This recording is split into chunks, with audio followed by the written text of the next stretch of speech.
Percentage విధానం కావాలి. ఈ పర్సంటేజ్ విధానం కోసం డిస్ట్రిబ్యూటర్లు కానీ ప్రొడ్యూసర్లతో కానీ మాకు మీటింగ్ పెట్టండి.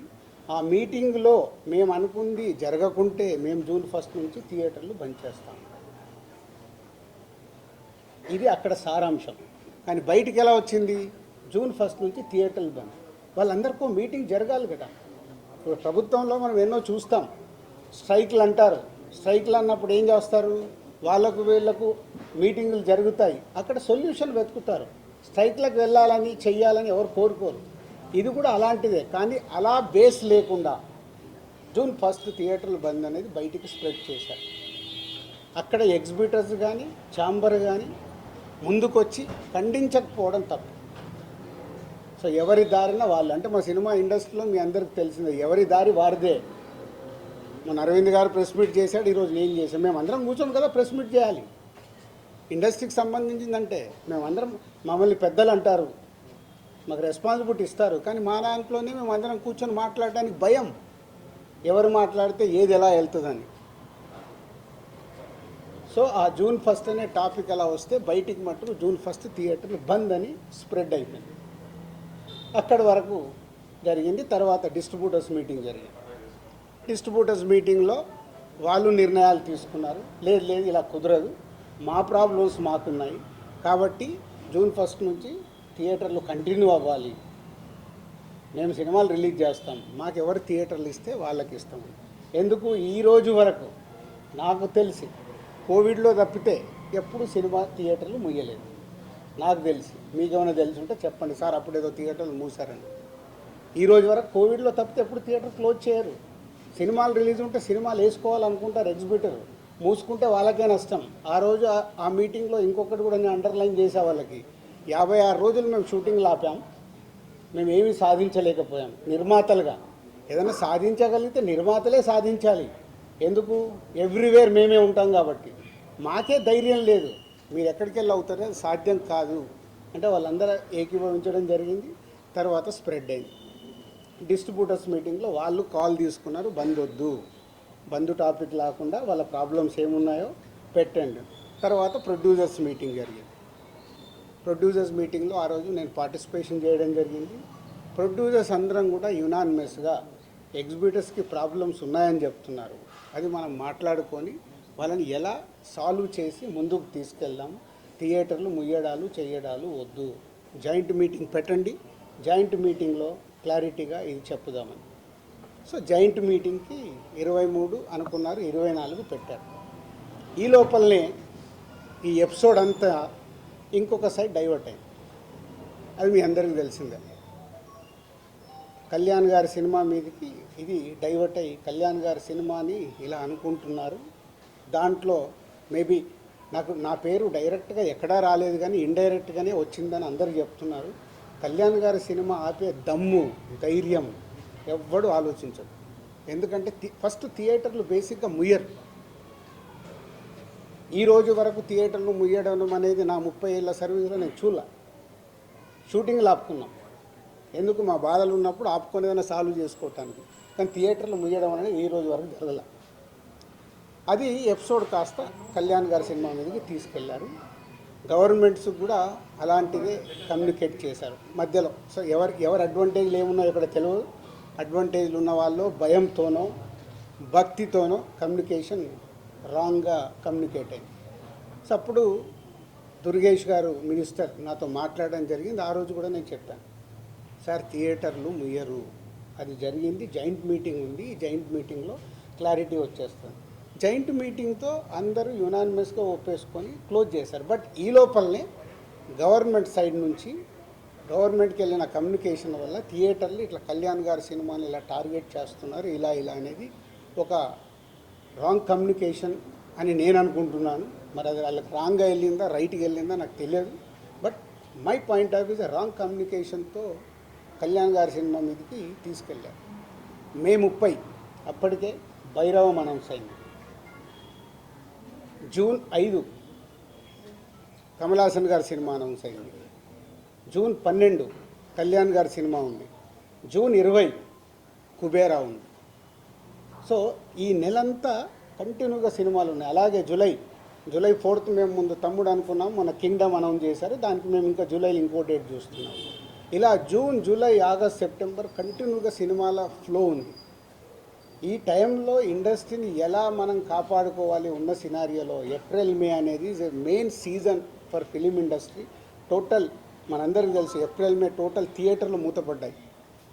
మేబీ సినిమాలు సరైన సినిమాల్ని మనం ఆడియన్స్కి ఇవ్వక, ఐపీఎల్ వల్ల ఏ కారణం చేతైనా ఏప్రిల్ మే అనే కీ సీజన్, సినిమా ఇండస్ట్రీకి కీ సీజన్, సినిమాలు లేక మూతపడుతూ ఉన్నాయి థియేటర్లు.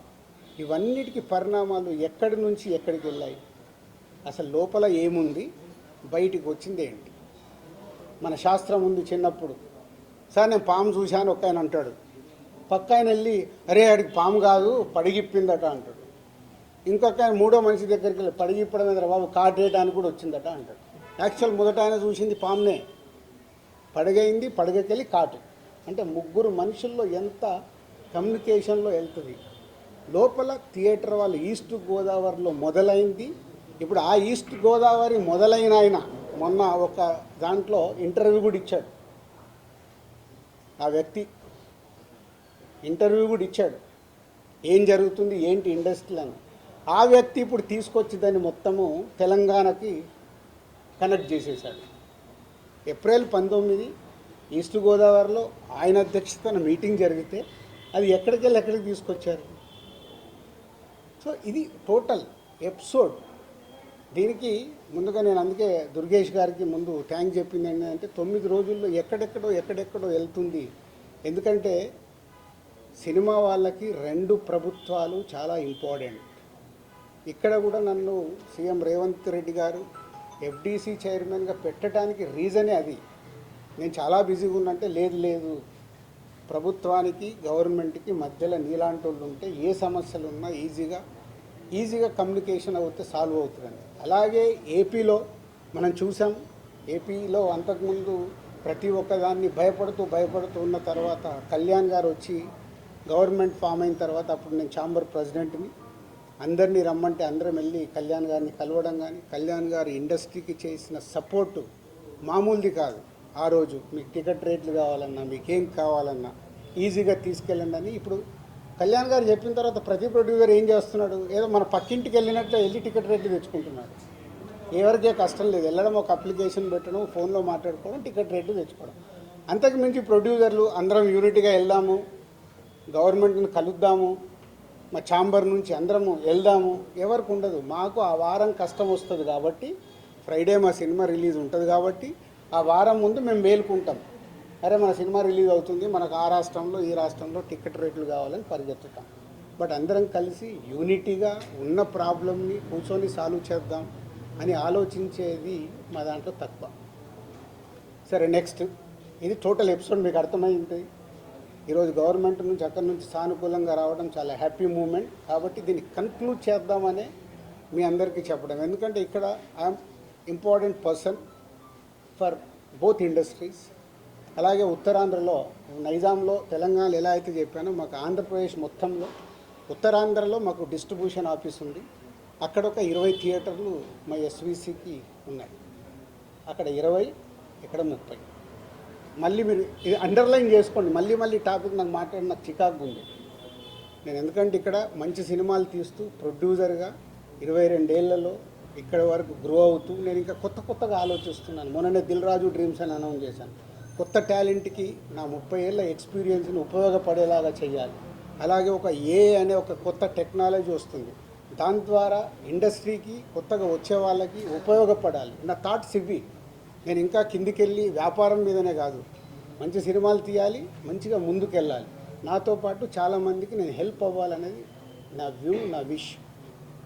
ఇది ఇంపార్టెంట్ ఇవ్వండి. అనవసరమైన వీటికి ఇంపార్టెంట్ ఇచ్చేసి ఫోటో వేస్తే మనకు వ్యూస్ వస్తాయి కదా, ఈయన మీద కామెంట్ చేస్తే మనకి ఏదో వస్తుంది కదా అని వదిలేయండి దయచేసి.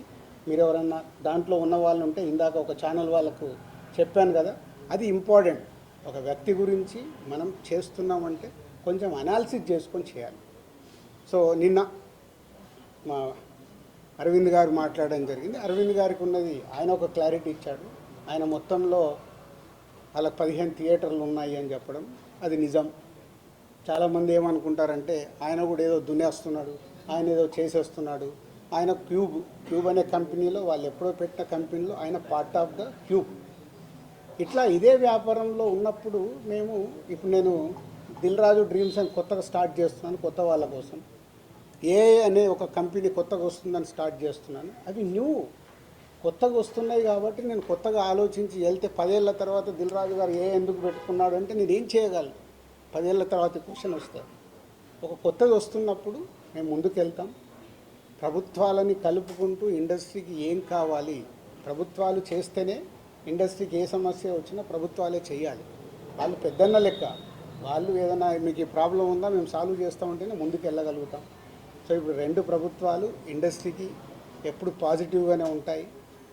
దుర్గేష్ గారు చెప్పారు, ఇక్కడ ఎఫ్డీసీ చైర్మన్గా నేను చెప్తున్నాను, ఇండస్ట్రీకి ఏది కావాలన్నా యూనిటీ, అక్కడే యూనిటీ ఉండదు. ఛాంబర్లోనే కొట్టుకుంటాం. ఒక పర్సంటేజ్ కావాలంటారు, ఒకరు రెంట్ కావాలంటారు, ఇంకొకరు ఇంకేదో అడుగుతారు, ఇంకొకరు వద్దంటారు. మాకు అక్కడ యూనిటీ ఉన్నప్పుడే ప్రభుత్వాల దగ్గరికి వెళ్ళి చేసుకోగలుగుతాం. ప్రభుత్వాలు ఎప్పుడు ఇండస్ట్రీకి అండగా ఉంటాయి. అది మనం అర్థం చేసుకొని ప్రభుత్వాల దగ్గరికి అర్జించి మనకు కావాల్సింది చేసుకోవడమే పద్ధతి. సో ఇప్పటికన్నా ఈ ఎపిసోడ్కి తెరదించి నెక్స్ట్ ఎగ్జిబిటర్స్కి ఏదైతే ప్రాబ్లమ్స్ ఉన్నాయన్నారో 30th ఛాంబర్లో ఈసీ మీటింగ్ ఉంది. మొన్న అందరము ఎగ్జిబిటర్స్, డిస్ట్రిబ్యూటర్స్, ప్రొడ్యూసర్స్ మీటింగ్లో అనుకోవడం జరిగింది. ఆ ఈసీ మీటింగ్లో నిర్ణయాలు తీసుకొని కమిటీ వేసుకొని ఆ కమిటీ ద్వారా ఇప్పుడు ప్రభుత్వాలకి కూడా ఏ డిస్ట్రిబ్యూటర్స్తోని పెద్ద ప్రభుత్వంకి సంబంధం ఉండదు, ఎందుకంటే అది ఓన్లీ ఫైనాన్షియల్ లావాదేవీలే ఉంటాయి. ఎగ్జిబిటర్కి, ప్రొడ్యూసర్స్కి ప్రభుత్వంతో కనెక్షన్ ఉంటుంది. ప్రొడ్యూసర్ అంటే సినిమా తీయాలి, వాళ్ళకి పర్మిషన్లు కానీ టికెట్ రేట్లు కానీ ఎక్కడైనా ఏదైనా ఈవెంట్ చేయాలంటే ప్రొడ్యూసర్కి కావాలి. ఎగ్జిబిటర్కి ఏమో ప్రతి సెంటర్లో వాళ్ళకి మొత్తం గవర్నమెంట్తో లింక్ అయి ఉంటాయి. ఈ 2 ఇంపార్టెంట్ టు కనెక్ట్ గవర్నమెంట్. వాళ్ళ ప్రాబ్లమ్స్ గవర్నమెంట్కి చెప్పి, తెలంగాణ గవర్నమెంట్ కానీ ఆంధ్ర గవర్నమెంట్కి కానీ మేము చెప్పి వాళ్ళ సమస్యలు సాల్వ్ చేయించి ముందుకెళ్తాం. సో ఇది మీరందరూ కూడా అర్థం చేసుకొని దీన్ని ఎలాంటి నెగిటివ్ పబ్లిసిటీ లేకుండా చేసి ఈ రోజుతో దీన్ని కన్క్లూడ్ చేస్తారని ఆశిస్తున్నాను. హిట్ టీవీ యాప్, ఇందులో short news, live news, entertainment shows, movies, digital magazines తో పాటు మీ జిల్లా వార్తలను కూడా ఫ్రీగా చూడొచ్చు. ఇంకెందుకు ఆలస్యం, వెంటనే హిట్ టీవీ యాప్ ని డౌన్లోడ్ చేసుకుని ఫ్రీగా ఎంటర్టైన్మెంట్ పొందండి. Hit TV app, hit TV app, please download hit TV app. Hit TV app ని ఫ్రీగా డౌన్లోడ్ చేసుకుని ఎంజాయ్ చేయండి. మీకు నచ్చిన ఎంటర్టైన్మెంట్ కోసం హిట్ టీవీ యాప్ ని ఫ్రీగా డౌన్లోడ్ చేసుకుని ఎంజాయ్ చేయండి. హిట్ టీవీ యాప్ ని డౌన్లోడ్ చేసుకుని ఆస్వాదించండి, ఆశీర్వదించండి. ఇంతమంది సెలబ్రిటీలు హిట్ టీవీ యాప్ ని డౌన్లోడ్ చేసుకోండి అని చెప్తున్నారంటే ఎంత మంచి యాప్ ఆలోచించండి. అమెరికా అమెరికాలో చదవాలనుకునే వాళ్ళకి విశ్వసనీయమైన పేరు మన శౌర్య కన్సల్టెన్సీ. UK లో 1 year masters, UK లో 1 year masters, 2 years work permit up to 5 years visa. Contact Saurya Consultancy. Contact 89851 89851.